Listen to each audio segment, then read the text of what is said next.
Assalamualaikum warahmatullahi wabarakatuh.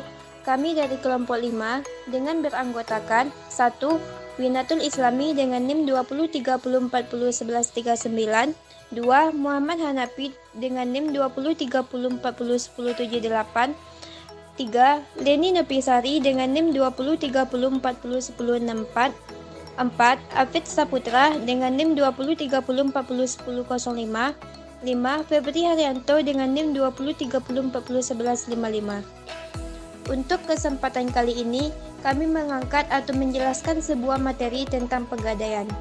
Berikut penjelasan dari kami. A. Pengertian gadai dan pegadaian. Gadai adalah suatu hak yang diperoleh seorang yang berpiutang atas suatu barang bergerak atau tidak bergerak, yang diserahkan kepadanya oleh seorang yang berutang atau oleh seorang lain atas namanya, dan memberikan kekuasaan kepada orang lain yang berpiutang itu untuk mengambil pelunasan dari barang tersebut secara didahulukan daripada orang-orang yang berpiutang lainnya, dengan pengecualian biaya untuk melelang barang tersebut, di mana seseorang itu harus menggadaikan barangnya untuk mendapatkan uang, sedangkan pegadaian atau rumah gadai adalah sebuah individu atau lembaga yang menawarkan jasa peminjaman uang kepada masyarakat dengan jaminan benda milik masyarakat yang ingin melakukan pinjaman uang. Rentang waktu pinjaman dan besar bunga diatur oleh hukum setempat atau sesuai. B. Mekanisme operasional gadai konvensional. Sama halnya dengan perbankan syariah, gadai konvensional juga meletakkan dasar perhitungan keuntungan dengan menggunakan perhitungan bunga yang diukur dengan besarnya pinjaman yang dilakukan. Dalam operasionalnya, gadai konvensional hanya menerima jaminan dengan benda bergerak dengan kriteria barang dan perhiasan, yaitu semua perhiasan yang dibuat dari emas, perak, platina, baik yang berhiaskan intan, mutiara. Kendaraan seperti sepeda motor, mobil, barang-barang rumah tangga, mesin jahit, mesin motor kapal. Tekstil, barang-barang lain yang dianggap bernilai seperti surat-surat berharga baik dalam bentuk saham, obligasi maupun surat-surat berharga lainnya. Selain barang-barang tersebut, terdapat pula barang-barang yang tidak diterima di lembaga pegadaian, yaitu 1. Kebutuhan pokok seperti makanan dan pakaian. 2. Benda-benda yang memiliki bau menyengat seperti minyak tanah, karet, dan lain sebagainya. 3. Benda-benda yang mudah rusak atau busuk seperti buah-buahan. 4. Binatang ternak seperti sapi, kerbau, kuda, dan lain sebagainya. C.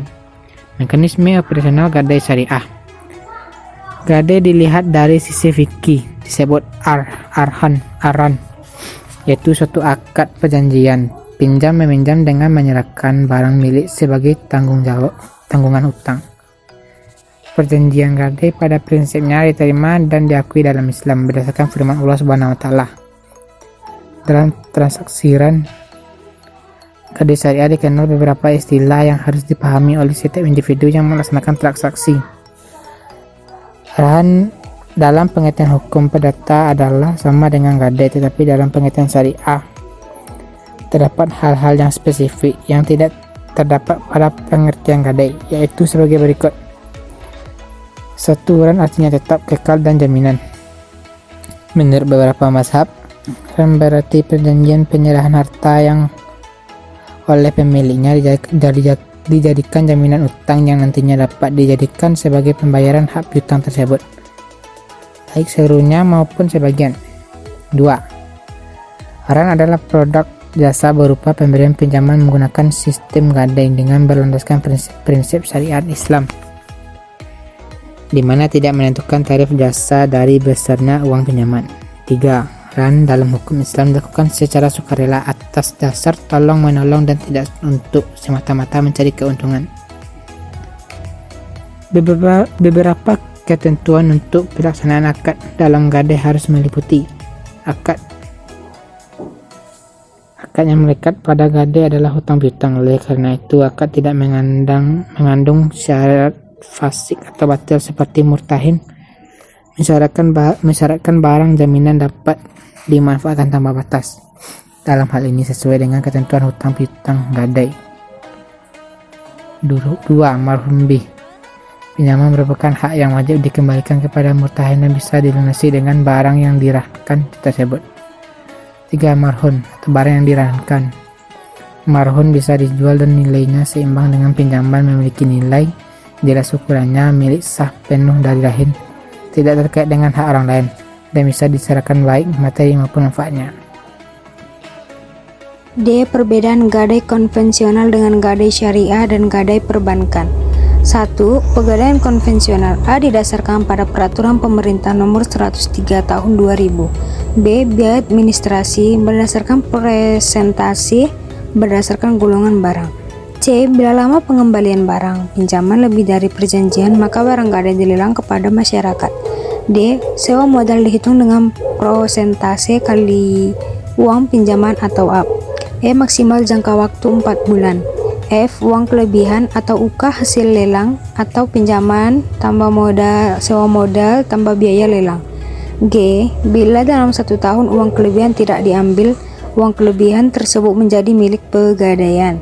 H. 1 hari dihitung 15 hari. I. Mengenakan bunga atau sewa modal terhadap nasabah uang memperoleh pinjaman. Istilah-istilah yang digunakan: gadai, pegadaian, nasabah barang pinjaman, dan pinjaman. 2. Pegadaian syariah. A didasarkan pada Peraturan Pemerintah Nomor 103 Tahun 2000 dan Hukum Agama Islam. B. Biaya administrasi menurut ketetapan berdasarkan golongan barang. C. Bila lama pengembalian barang pinjaman lebih dari akad barang gadai, nasabah dijual kepada masyarakat. D. Jasa simpanan dihitung dengan konstanta kali taksiran. E. Maksimal jangka waktu 3 bulan. F. Kelebihan dalam UKS sama dengan hasil penjualan uang pinjaman tambah jasa tambah pendidikan tambah biaya penjualan. G. Bila dalam 1 tahun uang kelebihan tidak diambil diserahkan kepada lembaga ZIS. H. Contoh hari dihitung 5 hari. I. Tidak mengenakan bunga pada nasabah yang mendapatkan pinjaman. Istilah-istilah yang digunakan ialah ran, murtahin, rahin, marhun, marhun bih. Selanjutnya dalam perbankan juga terdapat salah satu produknya yang dikenal dengan nama ran. Ran juga memiliki perbedaan ran yang ada di lembaga dan pegadaian. Mekanisme dan prosedur ran di perbankan dapat diuraikan menjadi: untuk mengajukan permohonan permintaan gadai, calon nasabah harus terlebih dahulu memenuhi kebutuhan berikut.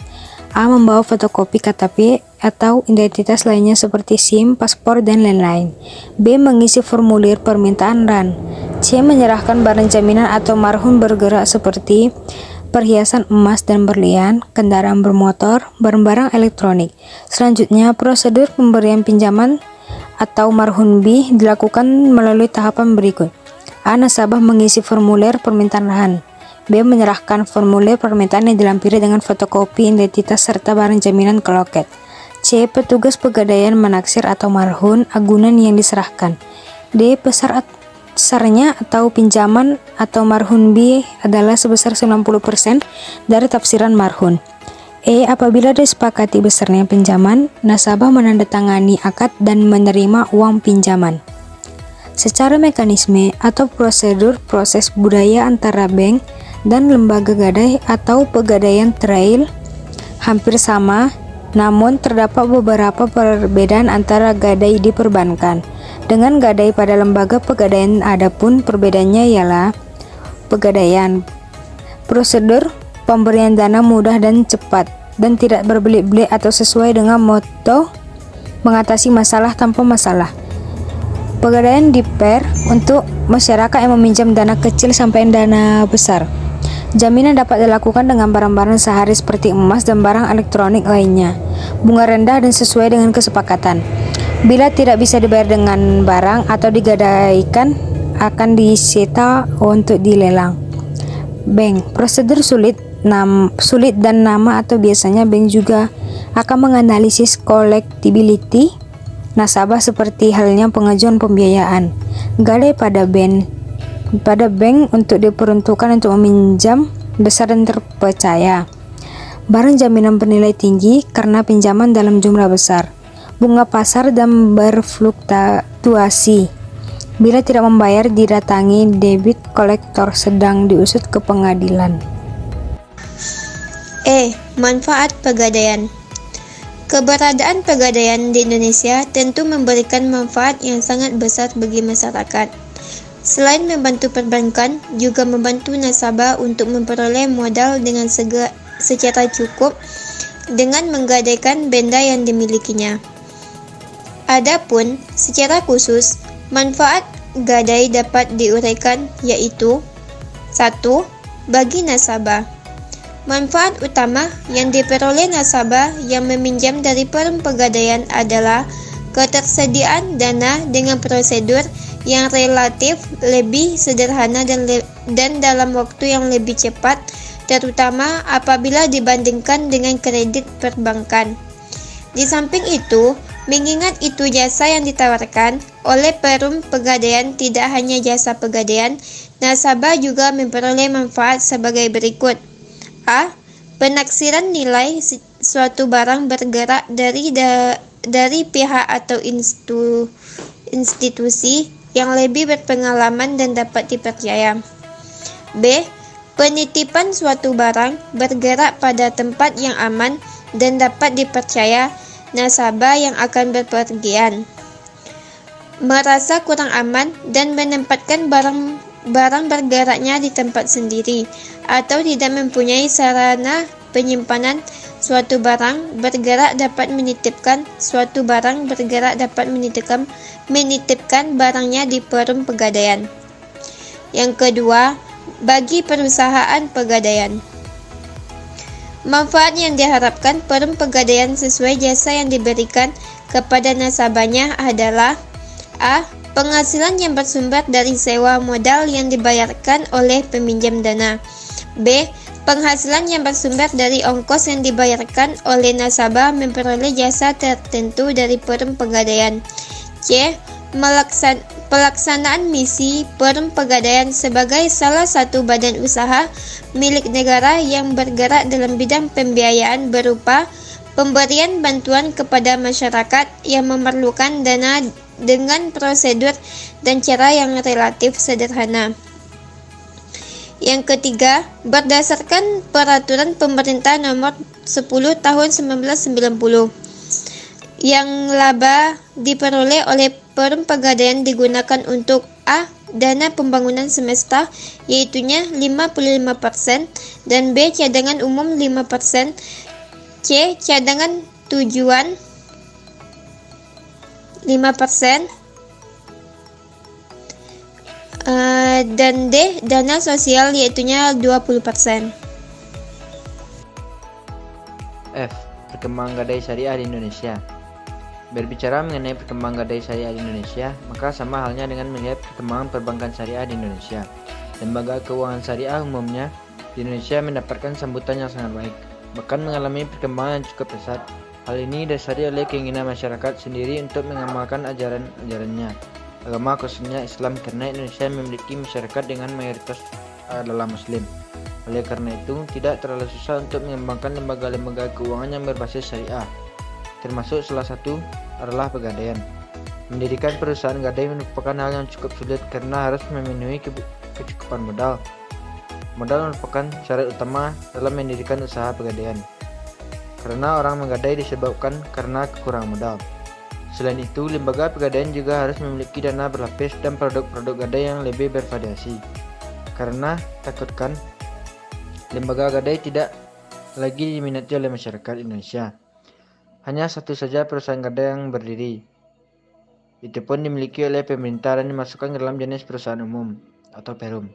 Untuk pegadaian syariah sendiri, pegadaian Indonesia baru mampu membuka dual sistem, yaitu pegadaian konvensional membuka cabang syariah. Secara manajemen masih tetap berada dalam susunan Perum Pegadaian. Selain Perum Pegadaian, lembaga keuangan bank juga melayani transaksi gadai. Produk yang terkenal adalah gadai emas. Kendati pun demikian, beberapa waktu belakangan gadai emas tidak lagi dikembangkan di perbankan karena dinyatakan sulit untuk dikendalikan. Namun saat ini perbankan masih melayani pembelian emas dengan memanfaatkan produk murah bahaya. Itulah pemaparan materi dari kelompok 5 Lebih dan kurangnya kami ucapkan terima kasih. Assalamualaikum warahmatullahi wabarakatuh.